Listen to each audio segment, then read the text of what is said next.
जरा सोचिए, आप सड़क पर चल रहे हैं और आपको ताजे कीचड़ वाले पैरों के निशान दिखते हैं, पर आसपास कोई है ही नहीं। अजीब है ना?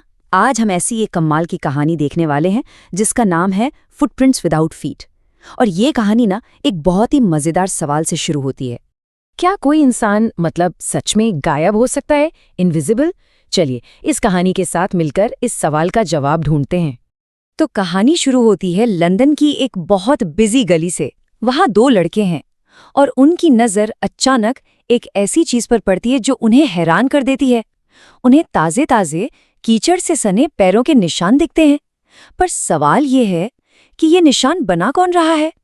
आसपास तो दूर दूर तक कोई नहीं। ऐसा लग रहा था मानो ये फुटप्रिंट्स हवा में से ही बन रहे हों। तो भाई आखिर इन रहस्यमय मिस्टीरियस फुटप्रिंट्स का राज क्या था? इस पहेली को सुलझाने के लिए हमें मिलना होगा एक साइंटिस्ट से। जवाब सच कहूं तो जितना हैरान करने वाला था उतना ही सिंपल भी। एक बहुत ही ब्रिलियंट साइंटिस्ट था, नाम था ग्रिफिन। उसने ना सालों की मेहनत के बाद एक ऐसी कमाल की डिस्कवरी कर डाली थी जिससे किसी भी इंसान का शरीर कांच की तरह बिल्कुल पारदर्शी, कंप्लीटली ट्रांसपेरेंट हो सकता था। सोच सकते हैं आप? अब देखो, ग्रिफिन की कहानी में सबसे दिलचस्प बात है उसका डबल कैरेक्टर। एक तरफ तो वो एक जीनियस ब्रिलियंट साइंटिस्ट था, लेकिन दूसरी तरफ वो एक नंबर का कानून तोड़ने वाला इंसान भी था। अपनी जबरदस्त पावर का इस्तेमाल वो अच्छे कामों के लिए तो बिल्कुल नहीं करता था। हुआ ये कि जब उसके मकान मालिक ने उसे घर से निकालने की कोशिश की तो पता है उसने क्या किया? बदला लेने के लिए उसका पूरा का पूरा घर ही जला दिया। तो ग्रिफिन के पास एक सुपर पावर तो आ गई, लेकिन अदृश्य होने के अपने बड़े चैलेंज भी थे। और ये चैलेंज और भी बड़े हो जाते थे कड़ाके की ठंड वाले लंदन में। जरा इमेजिन कीजिए, लंदन की कड़कड़ाती सर्दियां, वो भी एकदम मिड जनवरी की।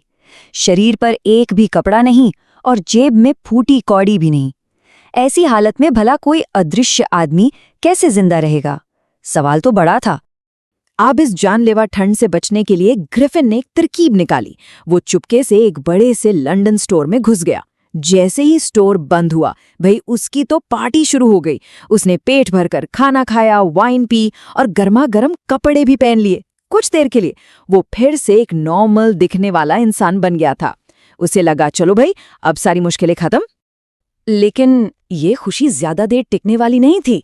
सुबह होते ही उसकी सारी सेफ्टी हवा हो गई। स्टोर के कर्मचारी आ गए और उन्होंने उसे देख लिया। बस फिर क्या था, सब उसके पीछे भागे। बेचारे ग्रिफिन के पास बचने का सिर्फ एक ही रास्ता था, अपने सारे नए गरम कपड़े उतार फेंकना और एक बार फिर गायब हो जाना। तो अब ग्रिफिन का अगला टारगेट था एक थिएट्रिकल कंपनी का स्टोर। वो जानता था कि वहां उसे सिर्फ कपड़े ही नहीं बल्कि चेहरे को ढकने का सारा सामान मिलेगा, पट्टियां, नकली नाक, चश्मा, सब कुछ। और इस बार वो और भी खतरनाक हो चुका था। उसने दुकान के मालिक पर पीछे से हमला किया, उसके सारे पैसे लूट लिए और वहां से रफू चक्कर हो गया। लंदन की भीड़-भाड़ से तंग आकर ग्रिफिन ने सोचा कि किसी शांत जगह पर जाना चाहिए। तो उसने फैसला किया आइपिंग नाम के एक छोटे से गांव जाने का। वहां पहुंचकर उसने एक सराय में 2 कमरे बुक कर लिए। अब जो सराय की मालकिन थीं, मिसेस हॉल, उनके लिए सर्दियों के मौसम में आया ये गेस्ट बड़ा ही अजीब था। सोचिए, उसका पूरा चेहरा पट्टियों से ढका हुआ, ऊपर से एक बड़ा सा हैट और डार्क ग्लासेस। स्वभाव से भी वो बहुत चिड़चिड़ा, इरिटेबल था। और जब उससे आने की वजह पूछी गई तो उसने कहा अ डिजायर फॉर सॉलिट्यूड, उसे अकेलापन चाहिए था। बड़ा अजीब था, है ना? कुछ टाइम बीता और ग्रिफिन के पैसे खत्म हो गए। उसने मिसेस हॉल से बहाना बनाया कि अरे मेरा एक चेक आने ही वाला है। और ठीक इसके कुछ ही देर बाद गांव के पादरी के घर में एक बड़ी मिस्टीरियस चोरी हो जाती है।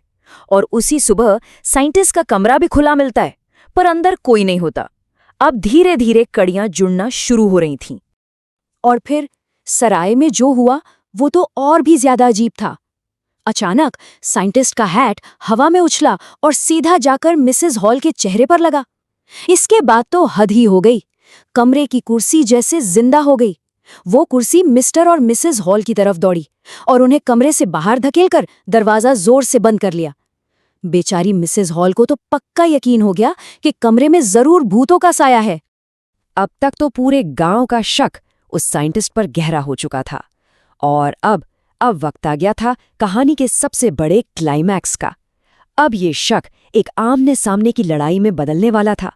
मिसेस हॉल ने हिम्मत जुटाई और साइंटिस्ट से सीधा पूछ लिया, मैं जानना चाहती हूँ कि तुम ऊपर मेरी कुर्सी के साथ क्या कर रहे थे?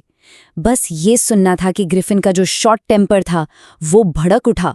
वो गुस्से से एकदम आग बबूला हो गया। और फिर उसने जो किया, उसने वहां मौजूद हर किसी को दहला दिया। एक एक करके उसने अपनी पट्टियां फेंकनी शुरू कर दी, अपना काला चश्मा उतारा, अपनी नकली नाक हटाई और अपनी साइड की मूछें भी निकाल दी। वहां जो डरी सहमी भीड़ खड़ी थी, उसने जो देखा वो यकीन से परे था। एक बिना सिर वाला आदमी। ठीक उसी वक्त गांव का कांस्टेबल मिस्टर जेफर्स वहां पहुंच गया। अब जरा सोचिए, उसे एक ऐसे आदमी को अरेस्ट करना था जिसका सिल ही नहीं था। ये देखकर वो हैरान तो बहुत हुआ, पर भाई ड्यूटी तो ड्यूटी है। उसने ठान लिया कि चाहे जो हो जाए वो इसे पकड़ कर रहेगा। और यहीं से शुरू होती है एक अदृश्य साइंटिस्ट को पकड़ने की आखिरी और सबसे केओटिक कोशिश। इसके बाद का जो सीन था वो तो देखने लायक था। पुलिस वाला एक ऐसे आदमी को पकड़ने की कोशिश कर रहा था जो एक एक करके अपने कपड़े उतार रहा था और गायब होता जा रहा था। लोगों को समझ नहीं आ रहा था कि क्या हो रहा है। हवा में से ही मुक्के पड़ रहे थे, पर मारने वाला कोई नजर ही नहीं आ रहा था। और आखिर में ग्रिफिन ने एक जोरदार मुक्का मारा और जेफर्स बेहोश होकर जमीन पर गिर पड़ा। ग्रिफिन अब पूरी तरह से आजाद था। भीड़ में घबराहट फैल गई थी, सब बेचैन थे, लोग चिल्ला रहे थे, पकड़ो उसे, पकड़ो। लेकिन ये कहना जितना आसान था, करना उतना ही मुश्किल। तो कहानी यहाँ पर एक बहुत बड़े सवाल पर आके खत्म हो जाती है। आखिर कोई एक ऐसे इंसान को कैसे पकड़ सकता है जिसे देखा ही नहीं जा सकता? तो इस पूरी कहानी से हमें सीखने को क्या मिलता है? देखिए, 3 बड़ी बातें हैं। पहली कि बिना इंसानियत की साइंस खतरनाक हो सकती है। दूसरी कि बड़ी से बड़ी पावर एक ब्रिलियंट दिमाग को भी खराब कर सकती है। और सबसे जरूरी बात कि इंसान चाहे दिखे या ना दिखे, उसके कर्मों का फल, उसके एक्शंस के कॉन्सिक्वेंसेस उसे भुगतने ही पड़ते हैं।